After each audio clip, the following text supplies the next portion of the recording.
Funny how a place can hold a lifetime inside its walls. When I was a boy, summer meant one thing: my grandfather's cabin at Crystal Lake. That place didn't just smell like pine and old varnish, it smelled like history. Every creaking floorboard, every ripple in the dock carried memories older than I was. We caught our first fish off that dock. We played cards until the lantern flickered out, laughing until the night went still. We'd watch summer storms roll across the water while sipping lemonade so sour it made your teeth ache. That cabin wasn't just wood and nails. It was tradition. It was a memory. It was identity. And I would have done anything to protect it. That's why, when Patricia Holloway's front door was pounded on at 3 in the morning, it wasn't satisfaction I felt. It was something quieter. Resolution. The kind that only comes after a fight you didn't want but refused to lose. From my porch across the street, I watched the federal marshals surround her pristine white house. Their black SUVs sealed off every driveway, every alley, every possible escape. Patricia had ruled our HOA like a queen for nearly a decade, trimming freedoms like hedges that dared to grow too high. But that night, the queen was cornered. Her sharp protests sliced through the stillness of our cul-de-sac as the court order was read aloud, accounts frozen, assets seized, and most importantly, the fraudulent deed to my grandfather's lake cabin officially voided. 6 months earlier, I had inherited that cabin when Grandpa Theodore passed away. It was bittersweet. The end of an era, but the continuation of everything he'd built. Crystal Lake sat about 40 minutes from Metfield Heights, our suburban neighborhood. And thanks to a weird old land use agreement from the 1970s, that cabin technically fell under our HOA's jurisdiction. And Patricia Holloway, well, she'd made herself queen of that kingdom. 8 years as HOA president, and she wielded her power like a scepter. She fined one family for mailbox paint that was too faded, another for grass a quarter-inch too long, and once, she even cited a neighbor because their wind chime was too melodic. So when she showed up on my doorstep less than 24 hours after the cabin became mine, I wasn't surprised.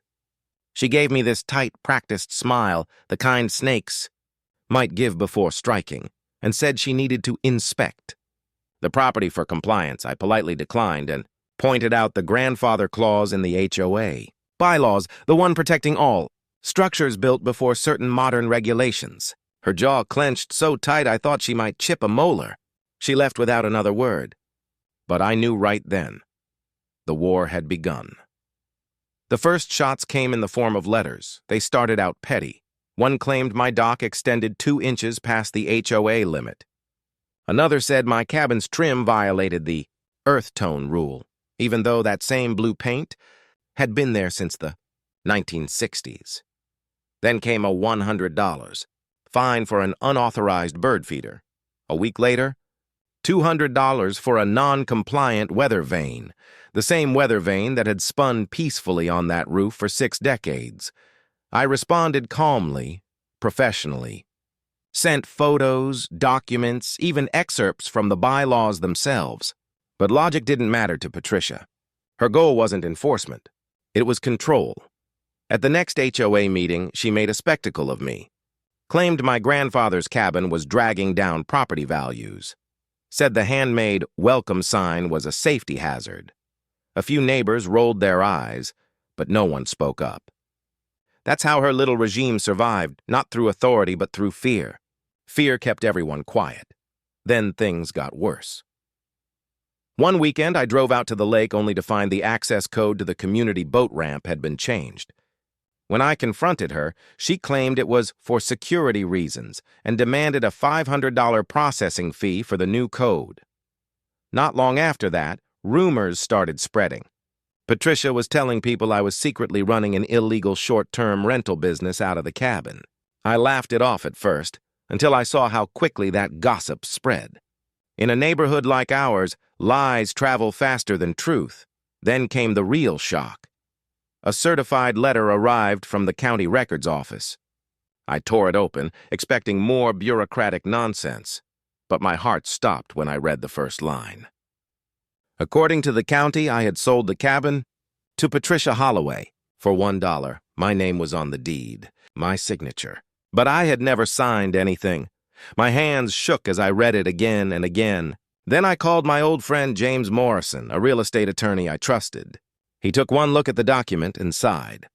"It's a bad forgery," he said, "but a forgery nonetheless."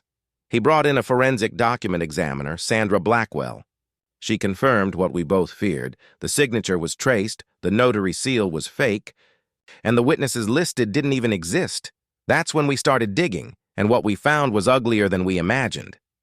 The county clerk who processed the forged deed, a man named Robert Delroy, had just bought himself a $60,000 fishing boat. Not bad for a guy making 40 grand a year, and in that moment I realized Patricia's power went far beyond HOA bylaws. She had help, and the fight for my grandfather's cabin had only just begun. The surveillance footage told the story better than we ever could. Patricia had been meeting with Robert Delroy multiple times in the weeks leading up to the forged deed being filed. We finally had proof, undeniable concrete proof. While we quietly built our civil case and handed evidence over to federal investigators, Patricia went on the offensive. She changed the locks on my family's cabin, posted no trespassing signs with my name specifically listed. She even held HOA meetings on my deck. Neighbors sent me photos. Patricia sipping Chardonnay in my grandfather's old rocking chair, barking out new rules like she owned the place. Every image burned in my chest like gasoline on a slow flame. I wanted to march down there and drag her off that porch myself. But James, ever the voice of reason, told me to wait. "Patience," he said. "Let her hang herself with her own rope." So we did things by the book. We filed for an emergency injunction, submitted every document, every timestamp, every bank record to the feds, and began our quiet march toward justice. The FBI doesn't take forgery lightly, especially when it involves public corruption and bribery. And our forensic accountant was about to uncover just how deep Patricia's rot went. Turns out she'd been embezzling from the HOA for years. She used association funds to pay for her daughter's wedding, her kitchen remodel, and, ironically enough, the bribe that got Delroy to process the forged deed. Every ledger she'd touched was altered, every receipt doctored. Once our evidence was airtight, I requested a judge to freeze her assets, every account, every investment, even her beloved silver Mercedes. The order went through, and she was officially barred from setting foot on my property. For the first time in years, Patricia Holloway actually paused, and then her little empire crumbled overnight. The HOA board, once her loyal followers, suddenly found their voices. Vice President Tom Gwynn recalled irregularities. Treasurer Linda Washington discovered boxes of hidden receipts in Patricia's basement. Neighbors came forward with their own stories, fines for children's chalk art, double-charged penalties, even threats over Christmas lights. Then came the real bombshell. The FBI uncovered that Patricia had pulled these same schemes before.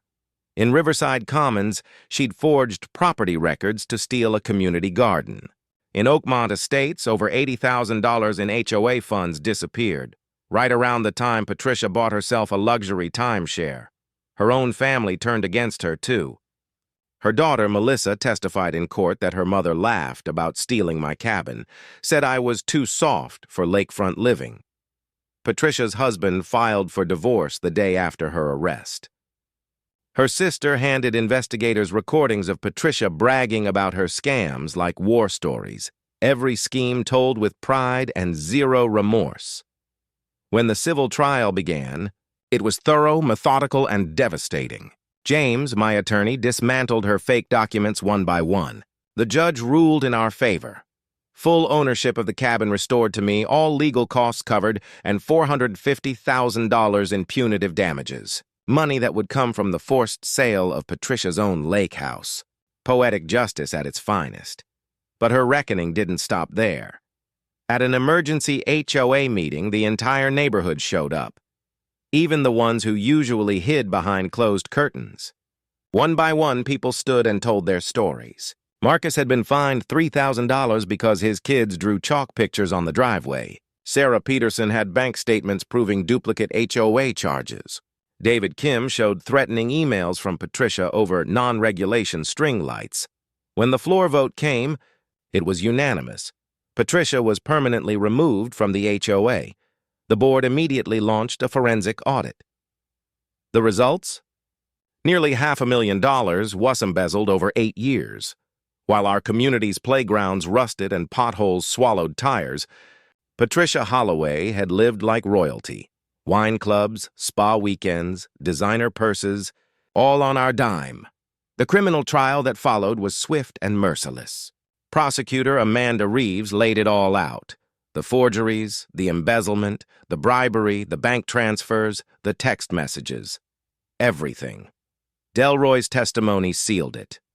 He confessed Patricia had approached him at his daughter's soccer game, offered him a cash bribe to falsify the deed. He said it was the worst mistake of his life, one made out of desperation to pay off medical bills. Patricia sat there trying to look calm, but her hands shook. Her mask cracked every time another witness took the stand. The jury wasn't fooled. They found her guilty on every single count: property fraud, forgery, bribery, embezzlement, and racketeering. The sentence, 12 years in federal prison. $1 million in restitution, and a lifetime ban from ever serving on another HOA board. When the bailiff approached with handcuffs, Patricia lost it. She screamed so loud the courtroom echoed. She accused the judge of bias, blamed me for everything, and shouted that her roses would die without her. I didn't respond. I didn't need to. I just walked out, got in my truck, and drove 40 minutes north, back to Crystal Lake. When I unlocked that old cabin door, it felt like stepping into time itself. The lake shimmered in the moonlight. The dock creaked, just like it had when I was a kid.